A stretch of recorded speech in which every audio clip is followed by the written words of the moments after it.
জামায়াতে ইসলামী সহ ১২ দল ক্ষমতায় গেলে তিস্তা মহাপরিকল্পনা বাস্তবায়নে কারো লাল চোখ পরোয়া করা হবে না বলে হুঁশিয়ারি দিয়েছেন দলটির আমির ডাক্তার শফিকুর রহমান।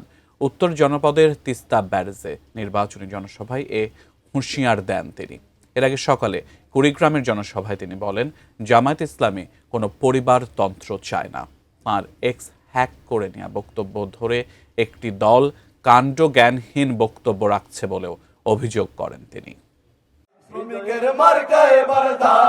জামায়াতে ইসলামীর আমির ডাক্তার শফিকুর রহমান তার ১৪তম দিনের নির্বাচনী সফরে আসেন উত্তর জনপদের অবহেলিত জেলা কুড়িগ্রামে। জেলা সদরের সরকারি কলেজ মাঠের এ জনসভায় সকাল থেকে যোগ দেন এ অঞ্চলের লাখো জনতা। এই বাংলাদেশের ভার তোমরা বহন করতে রাজি আছো?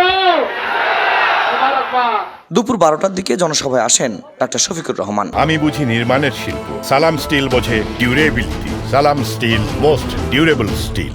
এখানে তিনি বিএনপি ও পরিবারতন্ত্রের সমালোচনা করেন। জামায়াতে ইসলামী এই যুগের সবচেয়ে বড় দল, কিন্তু আমরা কোন দলীয় সরকার কায়েম করতে চাই না।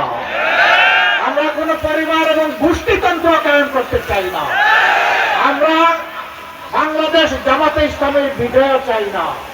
আমরা চাই 18 কোটি মানুষের বিজয়।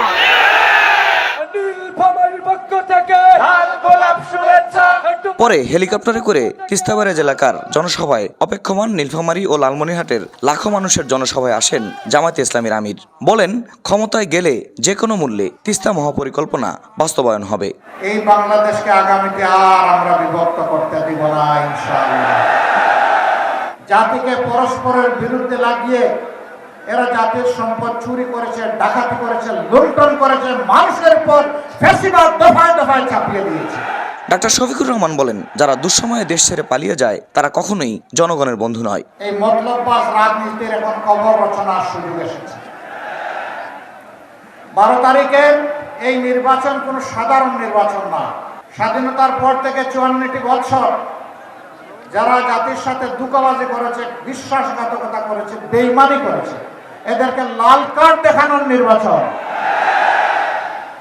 রাজনীতির নাম চাঁদাবাজি নয়, রাজনীতির নাম দুর্নীতি নয়, রাজনীতির নাম মামলাবাজি নয়, রাজনীতির নাম মানুষকে কষ্ট দেওয়া নয়, রাজনীতির নাম আমার মায়ের গায়ে হাত দেওয়া নয়।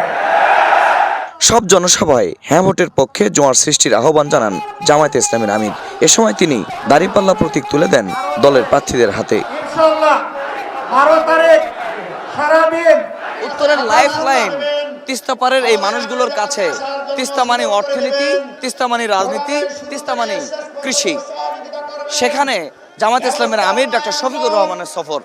শুরু থেকেই তিনি বলছেন, এই অঞ্চলে সবার আগে তিনি বাঁচাবেন নদীগুলোকে। তিস্তা পারের মানুষ বলছেন, নদী যে দল বাঁচাবে সেই দলের পক্ষেই এই অঞ্চলের বেশিরভাগ মানুষ তাদের রায়টা দিতে চান।